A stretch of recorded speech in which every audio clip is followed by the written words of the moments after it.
Hi guys, it's John. It's day 74 and it's Monday, September 30th. Today I have a vlog for you, two actually. I'm going to get started on the first one.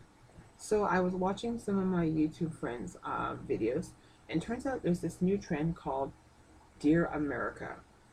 Basically, it's a chance for you to write a vocal letter to your own country. If you could sit down and write a letter to the president or to the people of the United States of America, what would you do? Now, I live in Canada, and yes, we do have our own issues as well. But I kind of want to write a letter to the American people out from a Canadian point of view to give you a bit of insight into where I'm coming from. Please take this as a letter of love, any letter of hope for your country. I am in no way trying to say that you're less than us. And I love all my American friends to the max. You guys are so fantastic. Here goes. Dear America, I know that this has been a very difficult time for you. The fact that you're blaming all of your problems on President Obama and his lack of leadership is not the end of the world. You will recover and you will get out of this. It's hard to believe that President Obama was trying to clean up George W. Bush's mess. But I have to let you know that by leaving him in power was a much better offer than allowing Governor Mitt Romney the chance to run this country even further into the ground.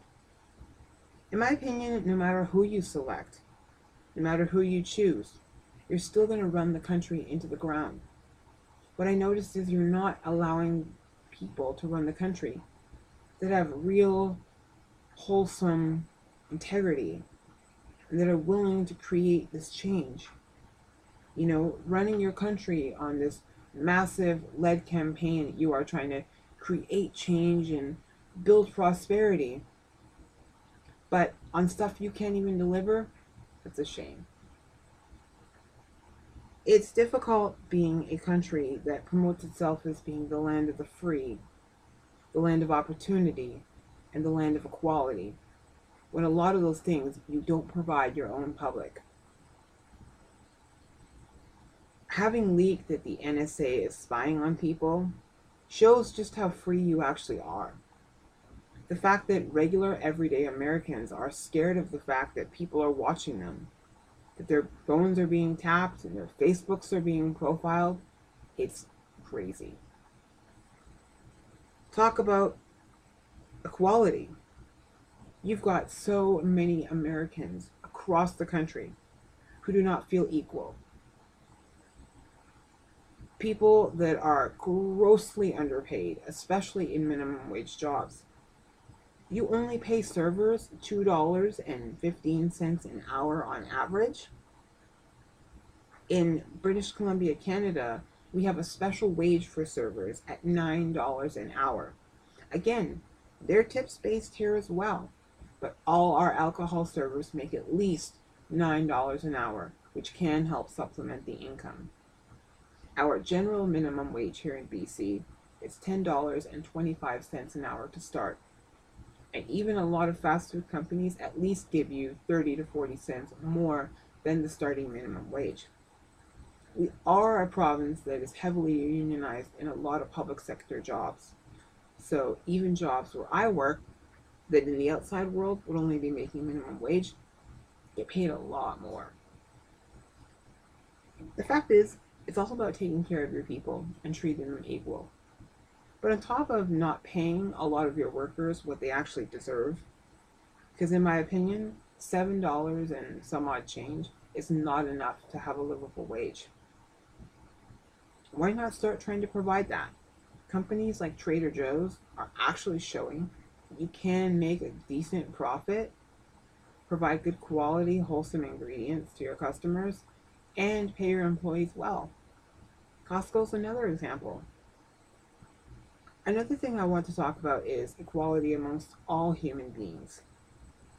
The fact is, it is a slow process, but for America, LGBTQ rights are extremely behind than a lot of other nations. In fact, Canada was the first country in North America to legalize same-sex marriage. And the thing is, we're ahead of you by 9 years. That's kind of sad. Usually we're the one that's behind in everything. But the fact is, in 2005, we enacted into law same-sex marriage is allowed in every inch of our great nation, Canada. And still, at 2014, you have Bible-thumping Republicans, who, might I add, are not Christians, coming out and attacking people and saying that it's wrong and we shouldn't allow it, when it really doesn't concern them. The fact that I choose to marry a man and have a ceremony that represents that, and a marriage license that represents that, has nothing to do with you and your Bible. And we all know the arguments that gay activists and gay rights activists have come out saying against these whole Bible things. Plus, if you actually look at what a real Christian is, might I add, just saying, a real Christian doesn't judge people and doesn't spew hate. A real Christian accepts anybody on earth who embraces Jesus' love. Point blank. And I am a Christian. I was born a Christian into the United Church. I do believe in Jesus. And I accept his love. So does the fact that I choose to sleep with a man and want to marry a man make me any less? No, I don't think so. And people that do that and promote that image and promote that hate are not real Christians. Because as Macklemore says in his so eloquently put song, Same Love, that they teach you at church that the holy water is tainted when you spread these hateful words. You're spreading hate, you're spewing hate, and nobody wants to hear it. The majority of Americans do support same-sex marriage, but really, why should it be a ballot measure? Why should my love be in the hands of your yes or no vote? I don't understand that. But clearly, the country that founded itself on equality for all, for equal rights, for freedom, for fair and a just society, really isn't living up to its name. It's kind of sad. Now, I am sorry that a lot of you are struggling, that the economy is crashing all around us. Jobs are scarce and far and few between. Income is difficult, and healthcare and education are at an all-time low. Now, Obama created the Affordable Care Act to help you guys with your healthcare costs. And I know he did a very bad job in trying to communicate the ins and outs of this plan to you. But it's up to you to do the research and find out what it's all about. It sounds like something interesting, but I would do the research first and find out how it's going to impact you.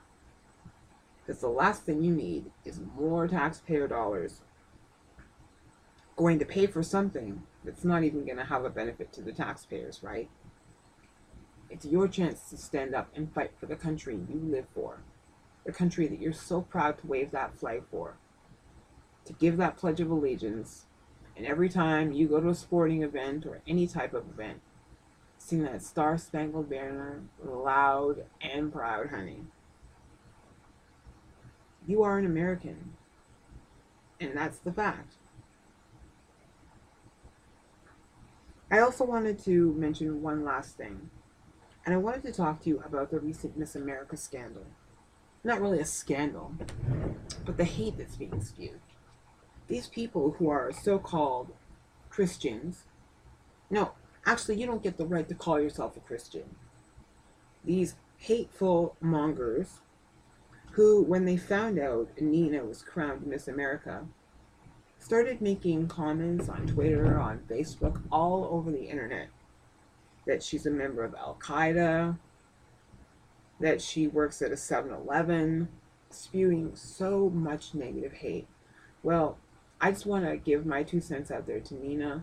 I love you from the bottom of my heart. I think you are the most amazing representation of what Miss America is. I'm so proud that the final 2 were both minority people. The fact that you represent such a very diverse population state like New York is beyond all get out. And I just think that you are a true representation of what the pageant can be. I personally am not a fan of pageants. You know, I've seen Honey Boo Boo. I don't like the fact that kids at 3 years of age are putting on excessive amounts of makeup, slutty, skimpy outfits, and parading around because of their looks. I just don't agree with that fact. Something that doesn't value a person's mind, a person's, heart and compassion, it's Donald Trump. What can you say? But the fact that you were chosen as this Miss America is so exciting. And I know not just the East Indian or the Indian community, but the international community, especially up in Canada. You'd be lucky if you saw a white girl win in Canada. If we had the Miss Canada pageant, most likely we have a lot of mixed races up in Canada. We could probably have Filipino winners, Asian winners, Latino winners, Black winners, white winners, French winners, Europeans, Koreans, you name it. I'm sure they've had look at Jenna Teklova. She is Eastern European descent. She's not your traditional Caucasian, white, redneck American type. She's not. And look at her. She did fantastic. So my hat's off to you, honey, for working it and for taking it all. And you know what? There's always going to be hate. The fact is, those people who are not Christians, because I will not allow them to call themselves that are spewing all this hate, they're just self-conscious of themselves. They're living in such a weird, deranged world, and they're not realizing what's actually out there, the type of people that are out there, and the type of, people they're starting to become. Those are the type of people I don't want to have in my world. And you won't be having them in yours. So enjoy this title, wear it with pride, and know that you represent a wonderful group of people who now have a voice. America, you are such an amazing country. You have some wonderful people living there that I love. People on my Biggest Loser Spark community, people on in general that I just think are wonderful, amazing human beings every day, making a positive contribution to the world. And the fact that your media focuses so much on all this negative stuff and these negative people, it puts a real shame. I know you're struggling. Every country in this entire globe is struggling. But it's time that you take the leadership like you always do. Step up and become the best you can be. Because I know you've got it in you to do something great. It's your time, America. Be the greatness we know you can be. And when you talk about freedom and equality and fairness and equal justice for all, live it every day. Thank you for watching, everybody, and that is my letter. Sincerely, John Hall. Bye.